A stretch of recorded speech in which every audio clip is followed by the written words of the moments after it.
तो बच्चों last class में आपका सरफेस एरिया और वॉल्यूम चल रहा था। सरफेस एरिया और वॉल्यूम में हम क्या क्या पढ़ चुके हैं बच्चों? तीन आप सॉलिड शेप पढ़ चुके हैं, क्यूबॉइड, क्यूब और इसके बाद सिलेंडर।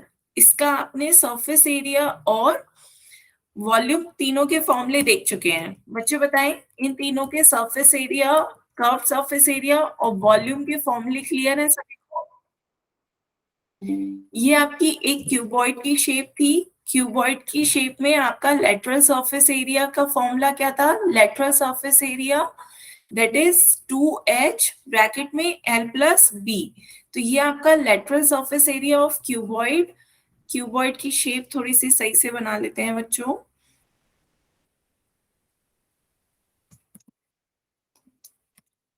ठीक है, तो ये आपका क्यूबॉइड है जिसका लेटरल सरफेस एरिया का फॉर्मूला क्या होता है? 2h ब्रैकेट में l प्लस b।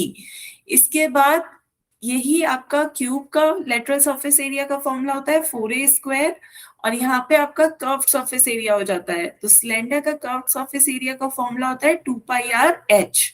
क्लियर है बच्चों? इसके बाद आपका टोटल सरफेस एरिया आता है। Total surface area of cuboid का फॉर्मूला होता है 2 ब्रैकेट में l b plus b h plus का h l. Total surface area of cube का फॉर्मूला होता है 6a स्क्वायर। और इसके बाद आपका total surface area of cylinder का फॉर्मूला होता है 2 पाई आर ब्रैकेट में h प्लस आर। ये इसका total surface area of cylinder होता है। यहाँ तक बताएं बच्चों, बात क्लियर है? ये थी आपकी सरफेस एरिया की बात। इसके बाद हमने वॉल्यूम की भी बात करी थी। वॉल्यूम क्या होता है? जो कि आपका 3D ऑब्जेक्ट है, वो जितनी स्पेस ऑक्यूपाई करता है वो आपका वॉल्यूम कहलाता है। तो अब वॉल्यूम की बात कर लेते हैं। क्यूबॉइड का वॉल्यूम आप कैसे निकालते हैं? Length into breadth into height. Cube का वॉल्यूम भी same, a into A that is a cube. यहाँ पर आपका लेंथ ब्रेड्थ हाइट तीनों बराबर होते हैं, तो इसका वॉल्यूम a क्यूब से निकलता है। और वॉल्यूम ऑफ सिलेंडर क्या होता है? वॉल्यूम ऑफ सिलेंडर का formula pi r square h। बताएं बच्चों, बात क्लियर है? ये है आपका वॉल्यूम, ये है आपका टोटल सरफेस एरिया, और ये है आपका लेटरल सरफेस एरिया या फिर कर्व्ड सरफेस एरिया का फॉर्मूला। यहाँ तक बताएं बच्चों, तीनों के फॉर्मूले क्लियर है? क्यूबॉइड, क्यूब और सिलेंडर के। बताएं बच्चों, इसमें किसी को कोई डाउट हो तो?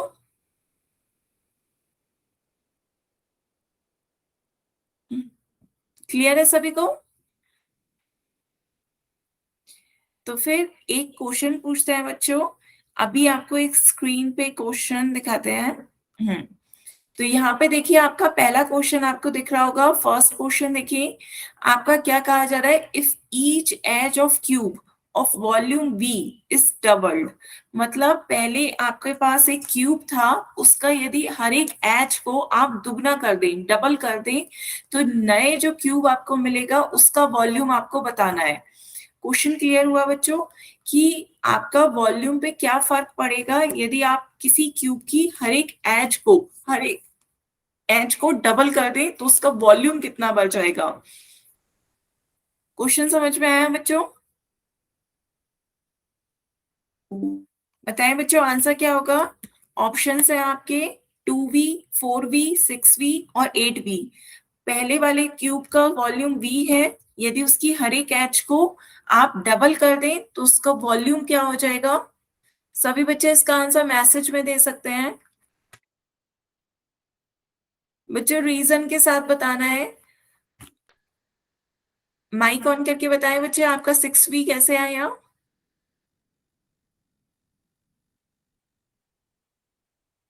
हम्म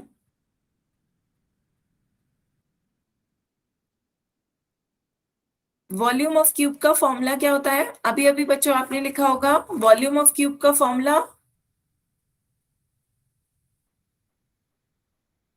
हम्म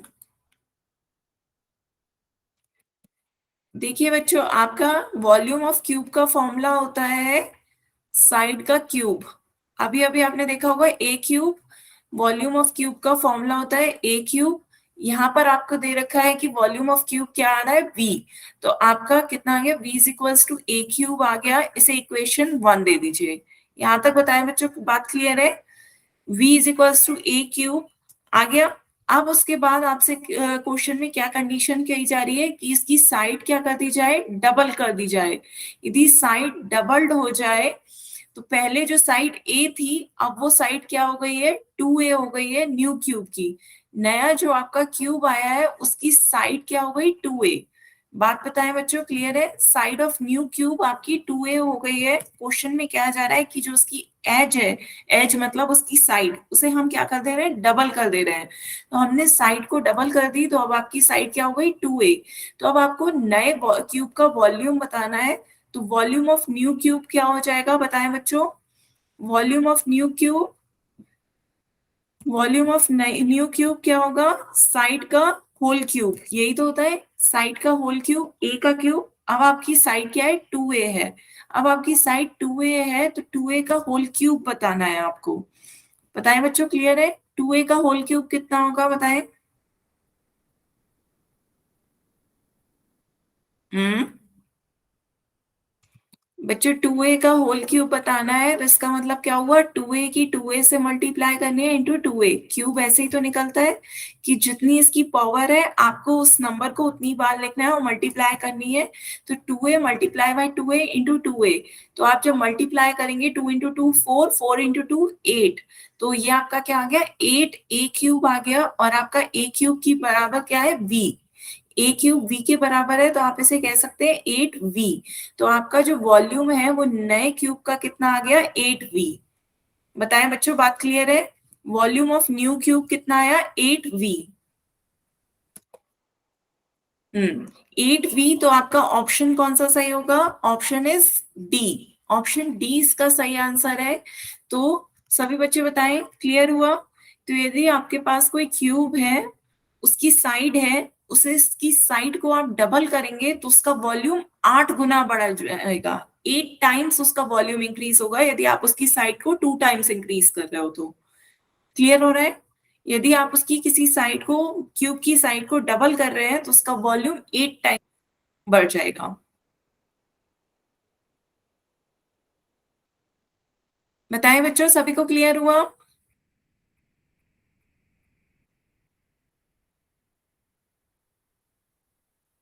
किसी को कोई डाउट हो तो बताएं। आगे चलें बच्चों। मैम एक बार और रिपीट। तो बच्चों आपका ये क्वेश्चन गुड था। Evening ma'am. आपका क्वेश्चन क्या जा रहा है कि इफ ईच, गुड इवनिंग बच्चों। तो आपका फर्स्ट क्वेश्चन हमने देखा है। फर्स्ट क्वेश्चन क्या कहा जा रहा है, if each edge of cube of volume v is doubled. मतलब जो आपका एक क्यूब है, इस क्यूब की हर एक एज, एज क्या है, इसकी एक साइड है।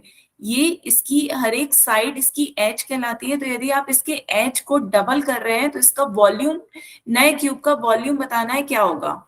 ठीक है, तो ये आपका क्या है, सही से एक क्यूब बना लेते हैं। तो ये आपका एक क्यूब है।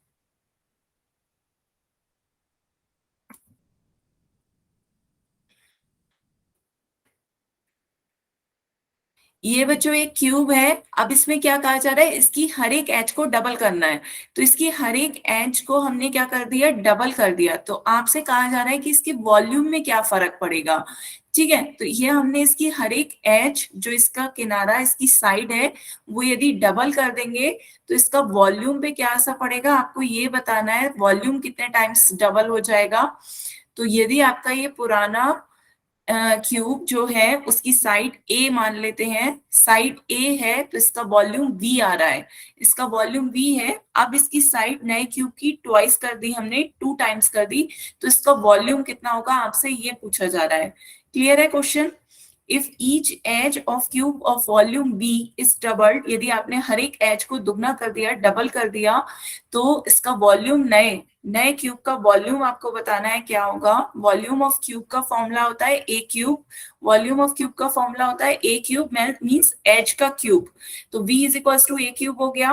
पहले वाले क्यूब की यदि आपने साइड ए मान रखी है तो उसका वॉल्यूम क्या आ जाएगा, ए क्यूब। ठीक है, हमने इसे इक्वेशन 1 दे दिया।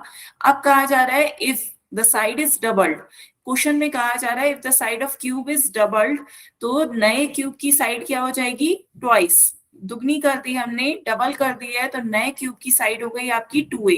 तो 2a नए क्यूब की साइड है, तो नए क्यूब का वॉल्यूम आपसे पूछा जा रहा है, वॉल्यूम ऑफ न्यू क्यूब क्या हो जाएगा, तो वॉल्यूम का फॉर्मूला होता है साइड का होल क्यूब। तो अब उसकी साइड 2a है, तो 2a का होल क्यूब कितना हो जाएगा, 2a into 2a into 2a, that is 2 into 2 4, 4 into 2 8, 8a cube. और a क्यूब आपका क्या है, v के बराबर है, तो हम इसे कह सकते हैं वॉल्यूम ऑफ न्यू क्यूब कितना आ गया, 8v। बताएं बच्चे, आप क्लियर है? Yes ma'am. किसी भी बच्चे को अभी भी बताएं, कोई डाउट? No doubt ma'am. ठीक है, सभी ने नोट किया? Yes ma'am. चलिए फिर आगे चलते हैं, नेक्स्ट क्वेश्चन देखते हैं बच्चों। Question number 2। क्वेश्चन नंबर 2 क्या कहा जा रहा है, इन अ सिलेंडर, एक सिलेंडर की बात कर लेते हैं अब। If the radius is half, radius को आधा कर दें और हाइट को डबल कर दें। If the radius is half and the height is doubled, the volume will be, volume क्या हो जाएगा बच्चों, सेम रहेगा, डबल हो जाएगा, 4 टाइम्स हो जाएगा, या हाफ हो जाएगा? क्वेश्चन क्लियर हुआ? सिलेंडर की बात की जा रही है, वॉल्यूम ऑफ सिलेंडर। तो सबसे पहले आप सभी को वॉल्यूम ऑफ सिलेंडर फॉर्मूला पता होगा, volume of cylinder is equals to क्या होता है, पाई आर स्क्वायर एच होता है। सिलेंडर का वॉल्यूम क्या होता है, पाई आर स्क्वायर एच। अब आपसे क्वेश्चन में कहा जा रहा है कि उसकी रेडियस को आधा और हाइट को दुगना कर दे। तो जो इसकी नई रेडियस होगी, new radius will be, new radius को आप r1 कह दें, r1 is equals to r/2। New radius जो है वो पहली वाली रेडियस की आधी है, और जो न्यू हाइट है, new height that is new h1 कह दें, न्यू हाइट जो है वो पिछली वाली हाइट की दोगुनी है, तो new height is doubled. Is it clear बच्चों? एक सिलेंडर में आपको उसकी रेडियस को आधा और हाइट को दुगना कर देंगे तो उसका वॉल्यूम क्या होगा। फिर से समझे बच्चों, यहाँ पे पहले आपका एक रेडियस था, ठीक है, ये आपका एक सिलेंडर मान लीजिए। तो ये सिलेंडर है आपका पहले, जिसमें इसकी आर रेडियस है, एच हाइट है, ठीक है, तो ये तो आपका सिलेंडर है। अब इस क्वेश्चन में कहा जा रहा है कि यदि हम इसकी हाइट को दोगुना कर दें, इसकी हाइट दोगुना कर दें और इसका रेडियस आधा कर दें, पहले जितना रेडियस था उसका आधा रेडियस कर दें, मान लीजिए इतना रेडियस हो गया और हाइट दुगनी हो गई, तो इसके वॉल्यूम पे क्या असर पड़ेगा आपको ये बताना है। तो अब इस जो नया सिलेंडर आपका ये आया है, इसका वॉल्यूम क्या होगा, बताएं। क्वेश्चन समझ में आया बच्चों? Yes ma'am. तो बताएं बच्चों, पहले वॉल्यूम आपका V मान लीजिए, volume of cylinder pi r square h है, तो नया वॉल्यूम V1 कैलकुलेट करके बताइए, V1 क्या हो जाएगा, V1 बताएं बच्चों क्या हो जाएगा।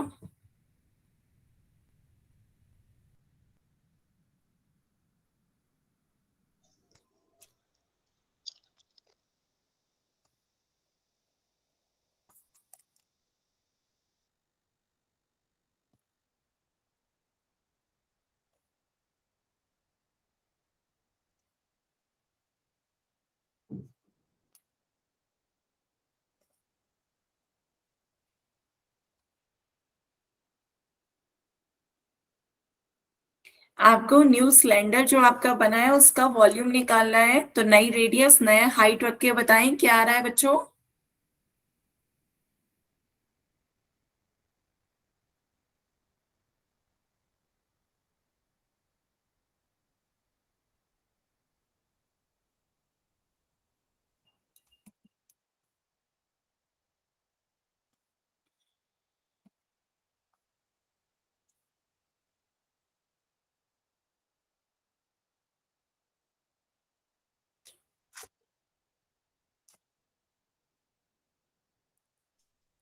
मैम एक बार और समझा दो।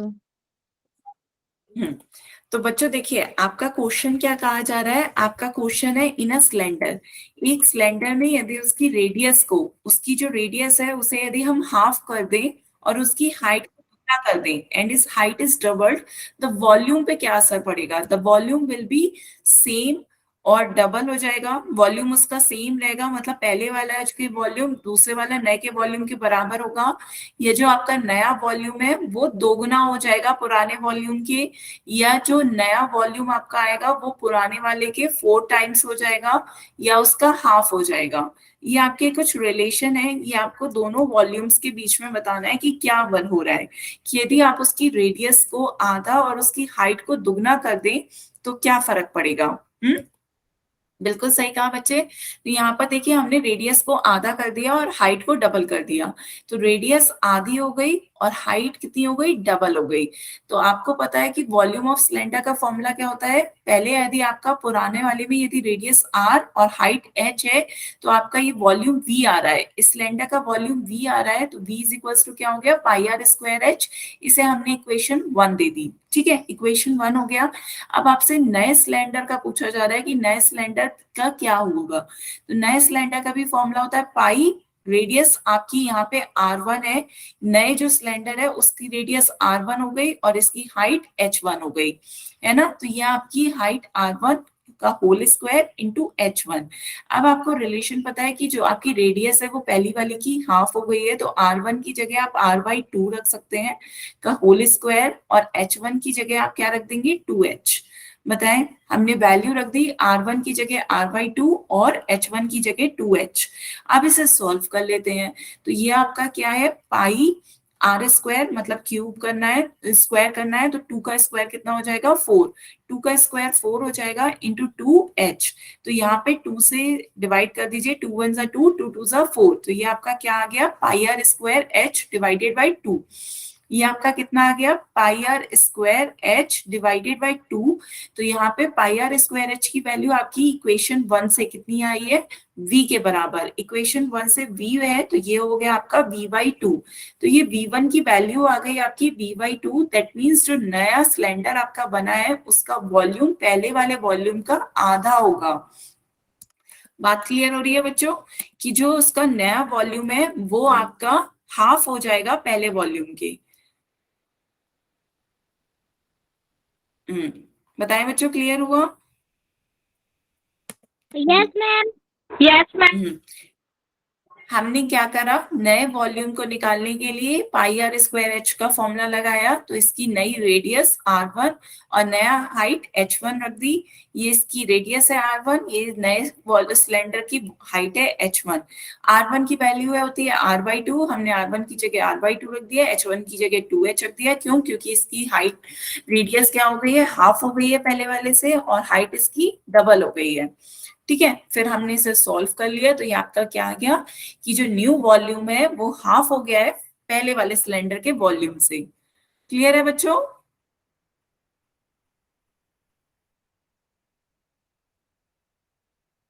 Yes ma'am. तो यहाँ पे इसका आंसर आपका आ गया कि the new volume will be halved, the new volume will be halved. Clear हुआ बच्चों।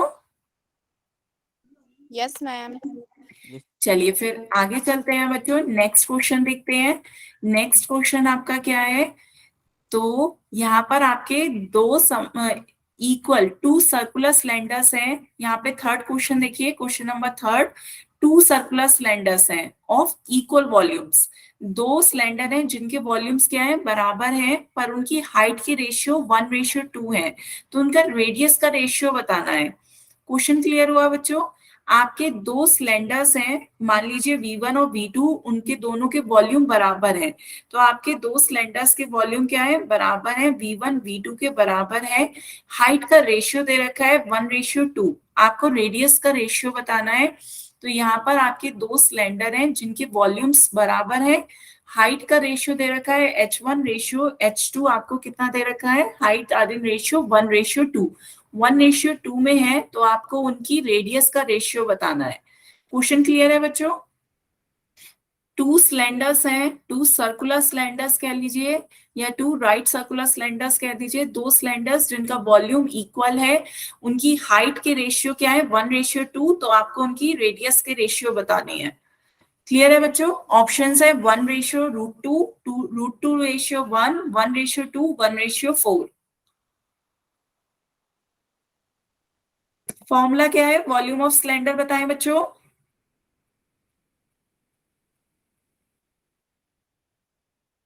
वॉल्यूम ऑफ सिलेंडर क्या था बच्चों आपका फॉर्मूला? Ma'am 2πRH। बच्चे वो तो कर्व सरफेस एरिया था, कर्व सरफेस एरिया नहीं, आपसे वॉल्यूम पूछा जा रहा है। वॉल्यूम ऑफ सिलेंडर का फॉर्मूला क्या होता है? Pi r square h. πR/H ma'am. तो वॉल्यूम ऑफ सिलेंडर का फॉर्मूला होता है पाई आर स्क्वायर एच। तो अब आपसे यदि कहा जा रहा है कि दो सिलेंडर्स हैं जिनके वॉल्यूम बराबर हैं, हाइट के रेशियो क्या दे रखे हैं? H1:H2 is equal to 1:2। तो हम यहाँ पर क्या कर लेते हैं, कोई एक वेरिएबल मान लेते हैं। तो H1:H2 में यदि आप कोई वेरिएबल k मान लें या फिर कुछ भी वेरिएबल a मान लें, तो यहाँ पर आपका दोनों से मल्टीप्लाई कर दें a और a से, जो कि कॉमन फैक्टर था, कैंसिल हो रहा था। तो H1 की जगह पे a रख दें, H2 की जगह पे 2a रख दें। ये बात क्लियर है? दोनों बच्चों 1:2 में है, तो आपने एक वेरिएबल ले लिया, तो इसे 1a कह दें और इसे 2a कह दें। तो ये आपका H1 और H2 के मान आ गए। तो अब आपसे कहा जा रहा है कि V1 V2 के बराबर है, तो V1 is equal to V2। V1 V2 के बराबर है, दो सिलेंडर्स के वॉल्यूम इक्वल हैं, तो यहाँ पर आप कह सकते हैं कि इसका pi R1 square H1 is equal to pi R2 square H2। हमने क्या करा, पहला सिलेंडर के इनिशियल्स मान लिए R1 H1, दूसरे सिलेंडर के इनिशियल्स ले लिए R2 H2। क्लियर है बच्चों? दोनों सिलेंडर्स को अलग रखने के लिए यहाँ पर आपने फर्स्ट सिलेंडर के मान लिए R1 रेडियस है, H1 हाइट है, और दूसरे सिलेंडर के हमने मान लिए R2 रेडियस है और H2 हाइट है। ये दो सिलेंडर्स हैं जिनके वॉल्यूम बराबर हैं। तो अब आपको सॉल्व करके R1:R2 निकालना है। तो ये R1 स्क्वायर, H1 की जगह हम क्या रख सकते हैं? 1a, और H2 की जगह आप क्या रख सकते हैं? पाई R2 स्क्वायर, H2 की जगह आपका आ जाएगा 2a। ठीक है, तो अब आपको इसे सॉल्व करना है। तो आपका जो कैंसिल हो रहा है उसे कैंसिल कर दीजिए, पाई से पाई कट जाएगा, a से a कैंसिल हो जाएगा।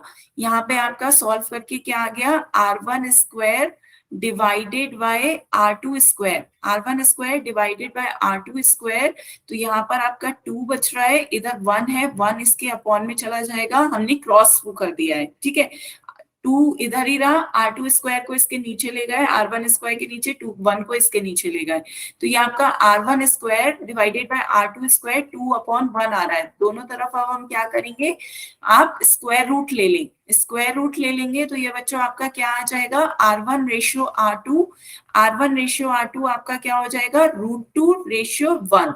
तो हमने इसका स्क्वायर रूट ले लिया, तो ये आपका रेशियो ऑफ देयर रेडियस क्या आ गया? √2:1। बताएं बच्चों, क्लियर हुआ?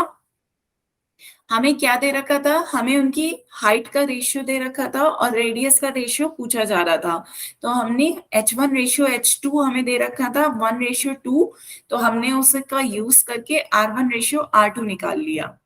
तो आपका ये इसका ऑप्शन कौन सा सही होगा? ऑप्शन बी इसका सही आंसर है। फिर से समझे बच्चों, हमने क्या करा है, आपके दो सर्कुलर सिलेंडर्स थे जिनका रेडियस वॉल्यूम आपको बराबर कह रहे हैं, H1:H2 आपको क्या कह रहा है कि 1:2 है।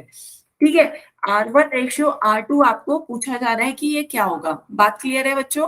तो यहां से हम इसे सॉल्व कर सकते हैं। हम इसे क्या कह सकते हैं कि V1:V2 आपका इक्वल्स टू 1 हो गया। यहां से ये कह सकते हैं, क्रॉस मल्टीप्लाई करेंगे, V1 V2 के बराबर आ जाएगा।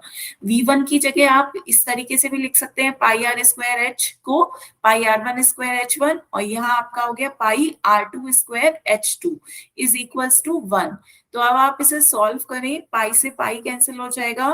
तो ये आपका क्या आ गया? R1 square H1 over R2 square H1। H1 over H2 का रेशियो आपको 1:2 दे रखा है, तो हम इसकी वैल्यू पुट कर देते हैं। तो ये आपका क्या आ गया? R1 square over R2 square, इसकी वैल्यू 1/2 हो गई, इज इक्वल टू 1। तो हम इसे लिख सकते हैं R1 square over R2 square को 2 क्रॉस मल्टीप्लाई होकर उधर आ जाएगा, तो ये ऊपर चला गया, इक्वल की दूसरी तरफ जाता है तो रेसिप्रोकल हो जाता है, उल्टा हो जाता है। तो यहाँ पे R1 square over R2 square कितना हो गया? 2/1। तो आप दोनों तरफ स्क्वायर रूट कर देंगे, तो R1 over R2 is equal to क्या हो जाएगा? √2:1। बताएं बच्चों, क्लियर हुआ? Yes clear. सभी बच्चे नोट करें।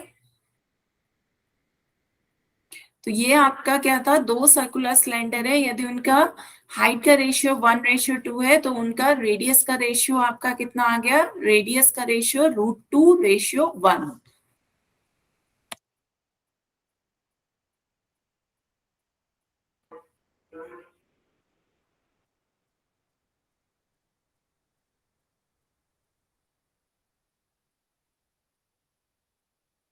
आगे चले बच्चों। Yes, ma'am. चलिए आगे चलते हैं बच्चों, नेक्स्ट देखते हैं। तो यहाँ पर आपका सरफेस एरिया के भी कुछ क्वेश्चन है। तो सरफेस एरिया के भी क्वेश्चन देखते हैं बच्चों। यहाँ पे आपसे क्या कहा जा रहा है, the circumference of base of cylinder. जो आपका एक सिलेंडर है उसका जो बेस है, बेस सर्किल है, उसका सर्कमफ्रेंस आपको दे रखा है। तो ये आपका एक सिलेंडर है जिसका आपका सर्कमफ्रेंस दे रखा है, बेस का सर्कमफ्रेंस कितना है, 132 सेंटीमीटर। ये सर्कमफ्रेंस हमें दे रखा है। सर्कमफ्रेंस का फॉर्मूला बताएं। और उसकी हाइट दे रखी है, हाइट कितनी दे रखी है, 25 सेंटीमीटर। तो इस सिलेंडर की एच दे रखा है हमें 25 सेंटीमीटर। तो आपसे क्या पूछा जा रहा है, curved surface area of cylinder पूछा जा रहा है। Curved surface area of cylinder आपको बताना है। आपको ऑप्शंस दे रखे हैं। क्वेश्चन क्लियर हुआ बच्चों। आपको हाइट दे रखी है, रेडियस आपको डायरेक्ट नहीं दे रखी है, बल्कि रेडियस का आपको क्या दे रखा है, सर्कमफ्रेंस दे रखा है। बताएं बच्चे बी कैसे आया।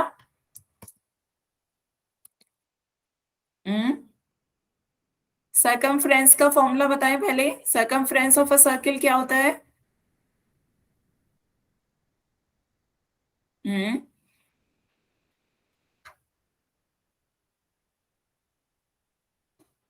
कोई बच्चा बताएगा सर्कमफ्रेंस ऑफ सर्किल का फॉर्मूला।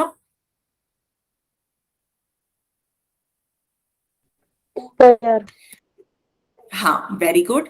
तो बच्चे आपका सर्कमफ्रेंस ऑफ सर्किल का फॉर्मूला होता है 2πr। तो 2πr में हमें दे रखा है सर्कमफ्रेंस ऑफ सर्किल कितना, 132। तो 2πr को 132 के बराबर मान लें। तो अब आप इसे सॉल्व करके आर की वैल्यू निकाल सकते हैं। आर की वैल्यू निकाल लें, या फिर 2πr इज इक्वल टू इतना दे रखा है, इसे इतना ही रखें। ये आपका 2πr की वैल्यू हो गई 132, एच हो गया आपका 25। अब आपसे पूछा जा रहा है curved surface area. Curved surface area का फॉर्मूला क्या होता है। Curved surface area of cylinder का फॉर्मूला बताएं बच्चों। Curved surface area of cylinder का फॉर्मूला क्या होता है,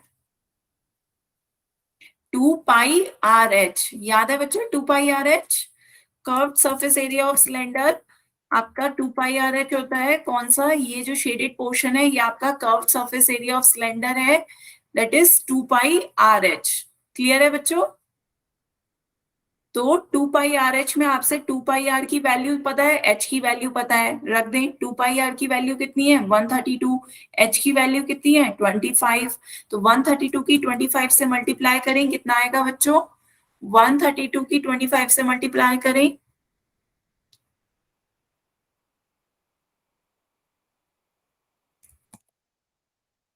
क्या मैम। 132 इंटू 25 कितना आएगा, 3,300। ऑप्शन तो सही है, पर आप पहले क्यों नहीं बता रहे थे कि कैसे सॉल्व किया। बच्चे प्रोसेस भी तो बता। बताएं। ऑप्शन बी सही है, लेकिन बच्चों मेथड भी आना चाहिए कि कैसे आया आंसर। तो कर्व सरफेस एरिया का फॉर्मूला होता है 2πRH, जहां पे 2πr क्या होती है, सर्कमफ्रेंस ऑफ सर्किल। आपको दे रखी है 2πr की वैल्यू 132 सेंटीमीटर, h की वैल्यू दे रखी है 25, दोनों की मल्टीप्लाई करी, कितना आ गया 3300 सेंटीमीटर स्क्वायर। क्लियर हुआ बच्चों। Yes, ma'am. नोट करें जल्दी से।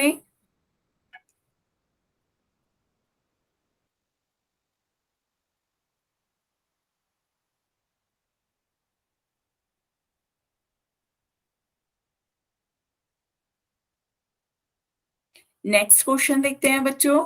नेक्स्ट क्वेश्चन क्या है आपका, the edge of a cube whose surface area is 432 metre square.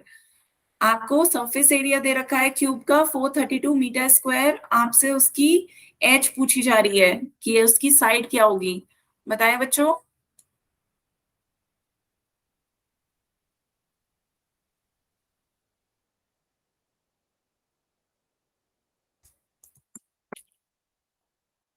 एक सेकेंड बच्चों। ठीक है, आपसे एक क्यूब का सरफेस एरिया दे गया है 432 सेंटीमीटर स्क्वायर मीटर स्क्वायर, आपको उसका क्यूब का एच बताना है कितना होगा।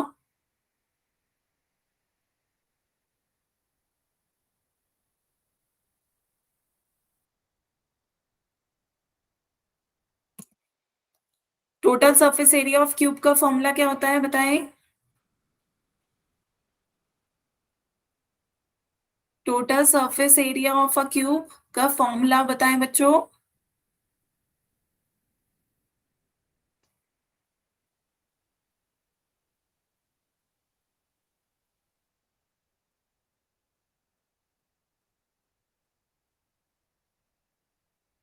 6a square.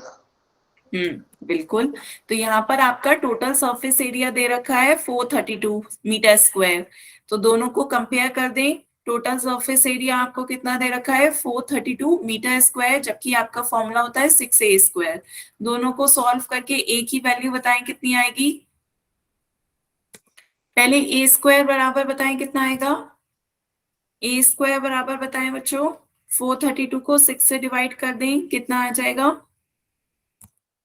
6 से।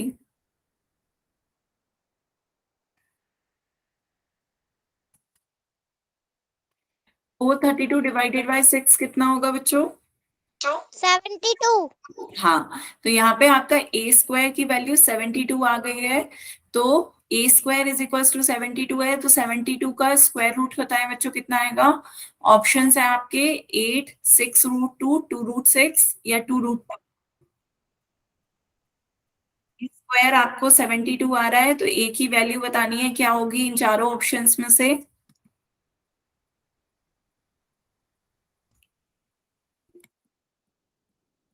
बताएं बच्चे।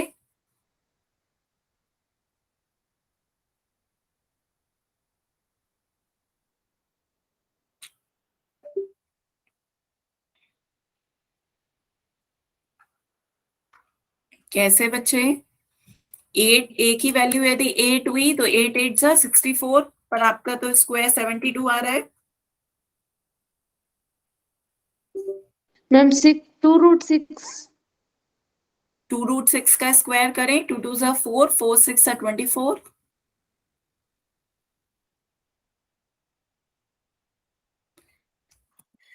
बच्चे आपको एक ही वैल्यू बतानी है जिसका स्क्वायर क्या हो 72, तो आप उल्टा भी कर सकते हो, इन सब का स्क्वायर निकाल सकते हो। 8 8 जा 64, पर यहाँ तो आपका 72 है। 2 रूट 6 की 2 रूट 6 से मल्टीप्लाई करो, 2 2 जा 4, रूट 6 इंटू रूट 6 6 हो जाएगा, 4 6 का कितना हो जाएगा 24। यहाँ पर फिर उसके बाद यहाँ पे भी मल्टीप्लाई करें, 2 रूट 2 की 2 रूट 2 से मल्टीप्लाई करेंगे कितना आ जाएगा, 2 2 जा 4, रूट 2 इंटू रूट 2 2 हो जाएगा, 4 2 जा 8 हो गया। तो यहाँ आपका आंसर क्या हो जाएगा 6 रूट 2, तो 6 रूट 2 की 6 रूट 2 से मल्टीप्लाई करेंगे, 6 6 जा 36, 36 इंटू 2 कितना हो जाएगा आपका 72, 36 इंटू 2 आपका कितना हो गया 72। तो यदि आपका ए स्क्वायर 72 है तो ए की वैल्यू कितनी हो जाएगी 6 रूट 2। तो दूसरा तरीका आपका क्या होता है, आपने फैक्टराइजेशन मेथड भी करा था, स्क्वायर रूट निकालने का। 72 को क्या करें डिवाइड करें, 2 से डिवाइड करेंगे 36, 2 से डिवाइड करेंगे 18, 2 से डिवाइड करेंगे 9, 3 से डिवाइड करेंगे 3, 3 से डिवाइड करेंगे 1। तो यहाँ पे आपके पेयर्स केवल 2 और 3 के पेयर्स बने, तो यहाँ पे आपके पेयर्स 2 और 2 इंटू 2 इंटू 3 इंटू 3, ये तो पेयर्स बन गए, एक आपका 2 अकेला रह गया। तो जब आप इसका स्क्वायर रूट करेंगे, तो स्क्वायर रूट करेंगे तो 2 और 3 तो बाहर आ जाएंगे, रूट 2 अंदर का अंदर ही रह जाएगा, क्यों, क्योंकि वो पेयर में नहीं है। तो इसका आंसर क्या आ गया 6 रूट 2। बताएं बच्चों कौन सा मेथड इजी लग रहा है। या तो आपको जब ऑप्शंस दे रखे हैं तो आप उसका स्क्वायर करके भी निकाल सकते हैं, और यदि ऑप्शंस नहीं दे रखे हैं तो आप क्या करें उसका फैक्टराइजेशन मेथड से स्क्वायर रूट निकाल लें। फैक्टराइजेशन मेथड से स्क्वायर रूट निकालने बच्चों बताए गए थे ना आपको।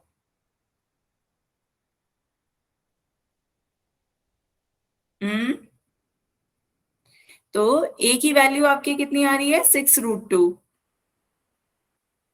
बताएं बच्चों, क्लियर है? Yes ma'am.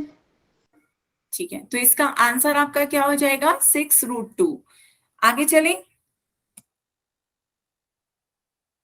Yes ma'am. चलिए आगे चलते हैं बच्चों।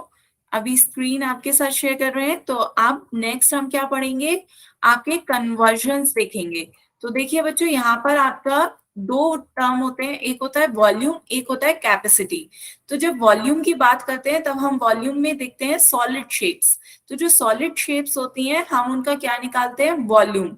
जो इनके अंदर स्पेस ऑक्यूपाइड हो रही है, वो जो यहाँ पर ये अंदर इसके स्पेस ऑक्यूपाइड कर सकते हैं इस ऑब्जेक्ट के अंदर, तो ये इसका वॉल्यूम होता है। चाहे वो स्फीयर हो, क्यूबॉइड हो, क्यूब हो, वो वॉल्यूम होता है। लेकिन जब हम बात करते हैं किसी लिक्विड की, ये आपका क्या है, लिक्विड है, या आपका एम्प्टी कुछ आता है, एम्प्टी जार है, तो जब हम इसमें लिक्विड की बात करते हैं तो हम किस की टर्म की बात करते हैं, कैपेसिटी की। बात समझ में आई बच्चों? दो टर्म होते हैं आपके, वॉल्यूम और कैपेसिटी। वॉल्यूम और कैपेसिटी में वॉल्यूम आपका सॉलिड्स के लिए यूज होता है, सॉलिड के लिए, जिनमें आपके जो यूनिट्स होते हैं वो क्यूबिक यूनिट्स होते हैं। वॉल्यूम के यूनिट्स आपके कैसे होते हैं, क्यूबिक यूनिट्स होते हैं। जिस तरीके से आप देख सकते हैं, कैसा, millimetre cube, metre cube, centimetre cube, millimetre cube.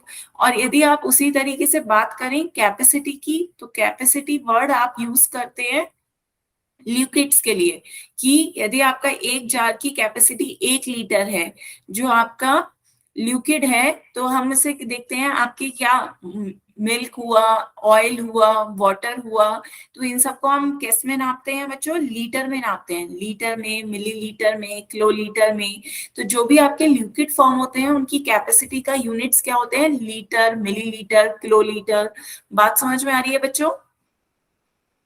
Yes तो मैम।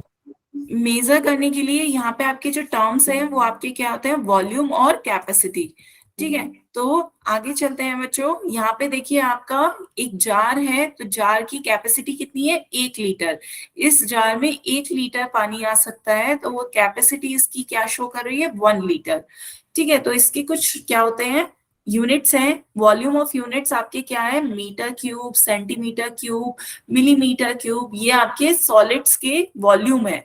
तो ये वॉल्यूम के यूनिट्स हैं, metre cube, centimetre cube, millimetre cube. एक बार जल्दी से नोट करें, वॉल्यूम्स के यूनिट्स कैसे होते हैं, क्यूबिक यूनिट्स होते हैं। आपके यूनिट के ऊपर क्यूब होता है, पावर कितनी होती है, 3 क्यूब होता है, वो आपका वॉल्यूम होते हैं क्यूबिक यूनिट्स में। क्लियर हुआ बच्चों यहाँ तक? Yes ma'am. ठीक है, तो ये आपके क्यूबिक यूनिट्स होते हैं। तो वॉल्यूम में आप किस में मेजर करते हैं, मीटर क्यूब में, सेंटीमीटर क्यूब में, मिलीमीटर क्यूब में। इसके बाद आपके यहाँ पर कैपेसिटी, कैपेसिटी के यहाँ पे लिक्विड है, तो आप किस में मेजर करेंगे, लीटर में, मिलीलीटर में, किलोलीटर में। तो ये जो भी लिक्विड्स होंगे उन्हें हम मेजर करेंगे, कैपेसिटी वर्ड यूज करेंगे उनके लिए। बात दोनों की सेम ही है, वॉल्यूम और कैपेसिटी का फॉर्मूला सेम होगा, बस वॉल्यूम आपका सॉलिड्स के लिए यूज हो रहा है, कैपेसिटी आपका लिक्विड के लिए यूज हो रहा है। तो आप इसमें इनके यूनिट्स को इंटरचेंज भी कर सकते हैं, कन्वर्ट भी कर सकते हैं। बात समझ में आ रही है? कन्वर्जन का यूज कहाँ आएगा, कन्वर्जन का यूज आएगा कि आपको कभी मीटर क्यूब को सेंटीमीटर क्यूब में बदलना आया, तो आपको कन्वर्जन आना चाहिए कि मीटर क्यूब को सेंटीमीटर क्यूब में कैसे बदलेंगे। मीटर क्यूब को लीटर में बदलना हुआ तो आपको मीटर क्यूब को लीटर में बदलना भी आना चाहिए कि मीटर क्यूब को लीटर में कैसे बदलेंगे। तो दो यूनिट्स को आपस में किस यूनिट से बदलेंगे, ये आपका किस में आता है, कन्वर्जन ऑफ यूनिट्स में आता है। क्लियर है बच्चों? कन्वर्जन ऑफ यूनिट्स देखें, एक यूनिट को दूसरे यूनिट में कैसे कन्वर्ट करेंगे, ये आपका कन्वर्जन ऑफ यूनिट्स है। तो हेडिंग डालें, conversion of units of volume. बच्चों conversion of units of volume heading डालें।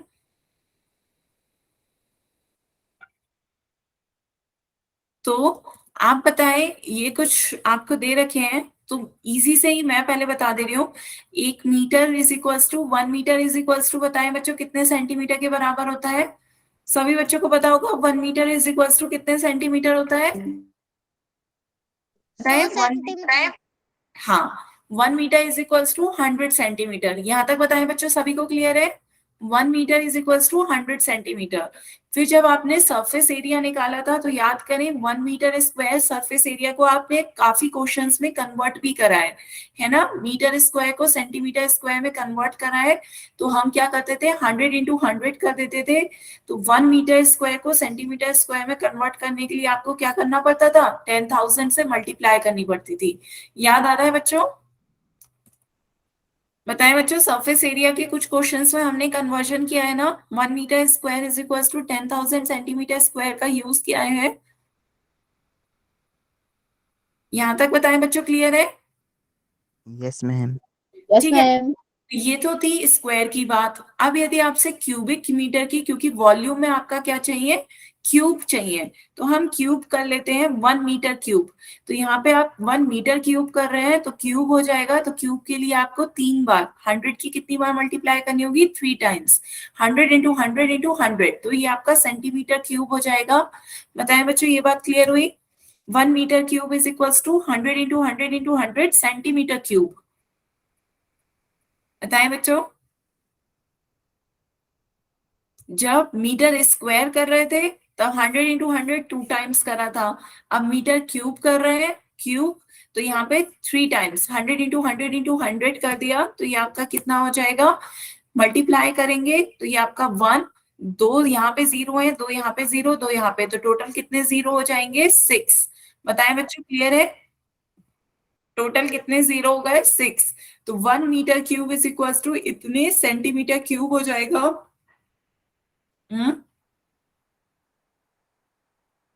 बताएं बच्चों, क्लियर हुआ? Yes ma'am.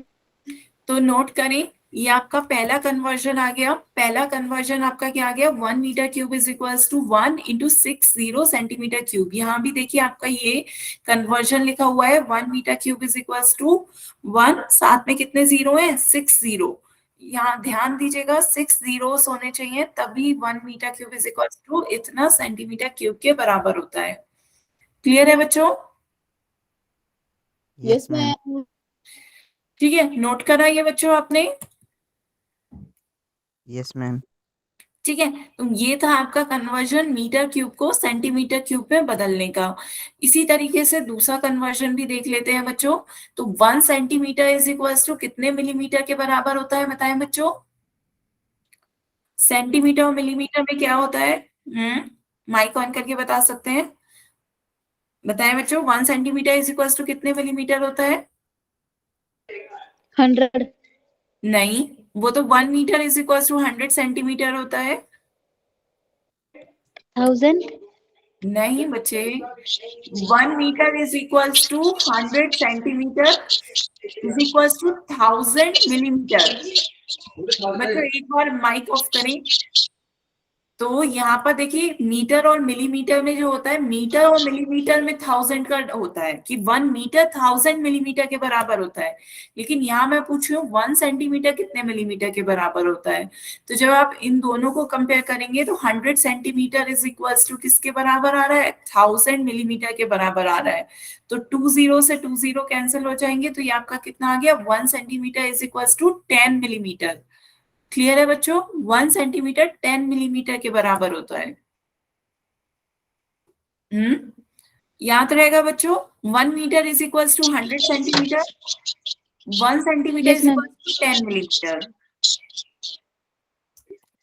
ठीक है, तो ये आपका कन्वर्जन मैंने बताया था। यदि 1 metre is equal to 100 centimetre is equal to 1000 millimetre होता है, लास्ट के दो को कंपेयर करें तब भी आपका 1 centimetre is equal to 10 millimetre आ जाएगा।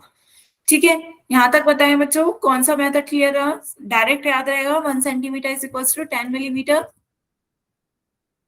तो यहाँ से आपका 1 सेंटीमीटर 10 मिलीमीटर के बराबर आ गया है, तो इसे हटा देते हैं। तो 1 सेंटीमीटर 10 मिलीमीटर के बराबर है, तो 1 सेंटीमीटर क्यूब कितने के बराबर हो जाएगा? दोनों तरफ क्यूब करें तो 1 सेंटीमीटर क्यूब कितने के बराबर आ जाएगा बच्चों?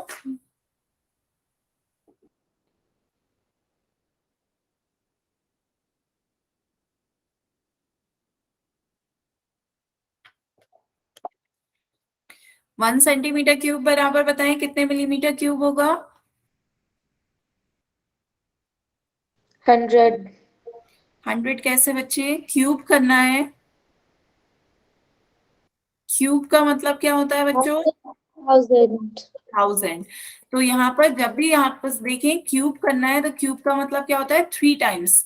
हमेशा जैसे 7 का क्यूब आपसे कहा जा रहा है कि फाइंड द क्यूब ऑफ 7, तो 7 का क्यूब आप कैसे निकालते हैं? 7 इंटू 7 इंटू 7, तो ये कितना हो जाता है? 7 7 49, 49 7 343, है ना?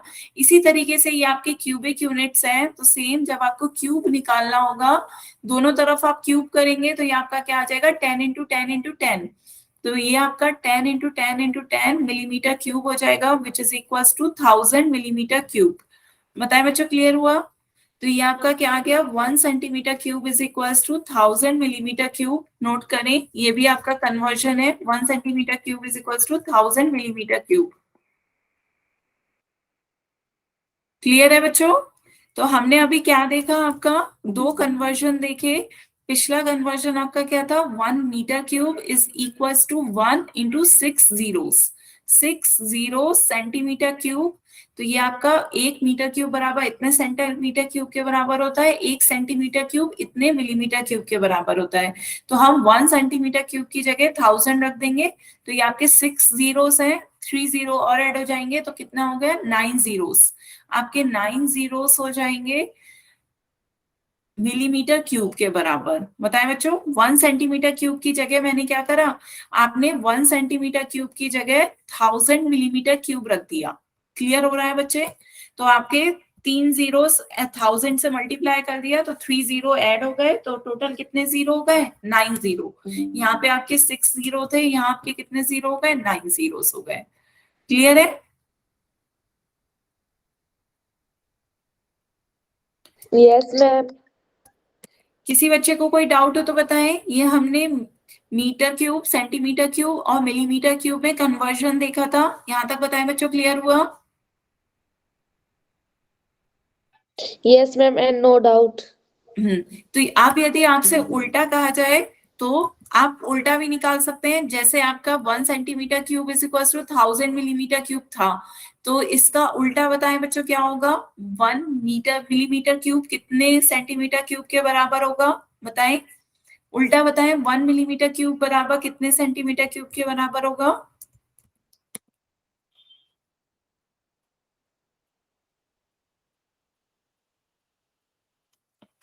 हम्म 1 millimetre cube is equal to how many centimetre cube?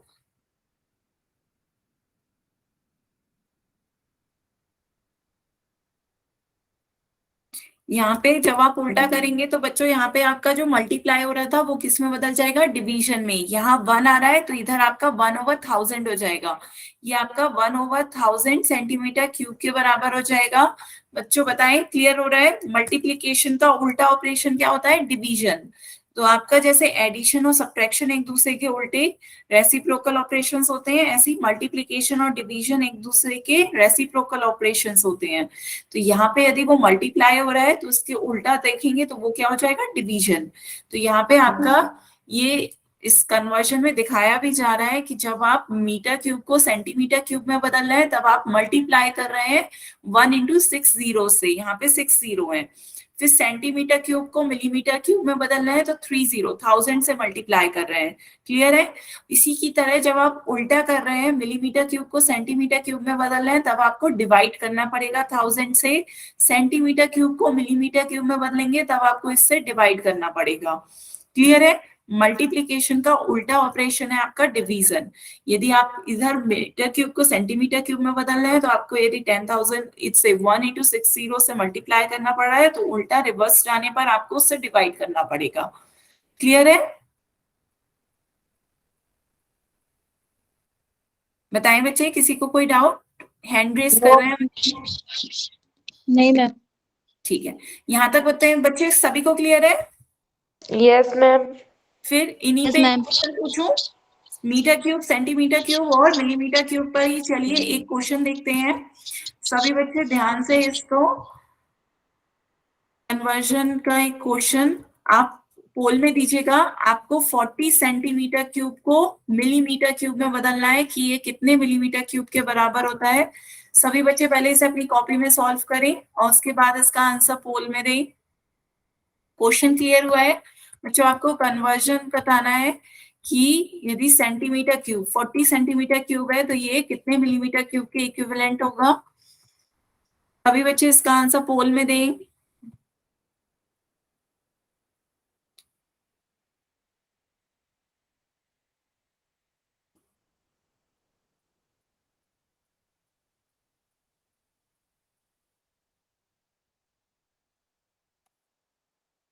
अभी अभी आपने कन्वर्जन्स लिखे भी हैं बच्चों, उससे अपनी कॉपी को देखकर बताएं। कन्वर्जन अपनी कॉपी पे जो लिखे हैं उसी को देखकर हेल्प लेकर बताएं। आने भी लगे बच्चों आपके वोट।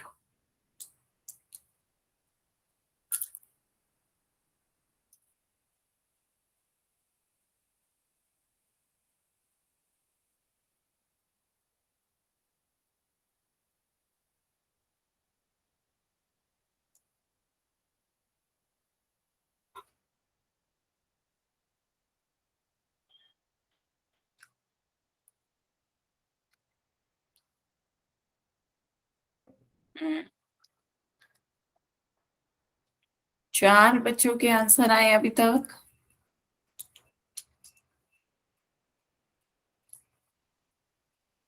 छह बच्चों के आंसर आ गए हैं।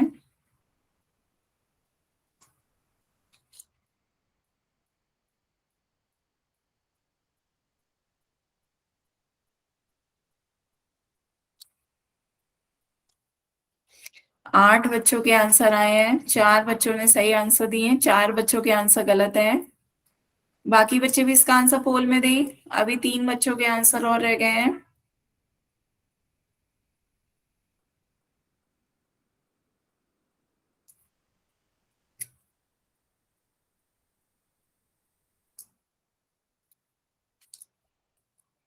Last 10 second, last 10 second.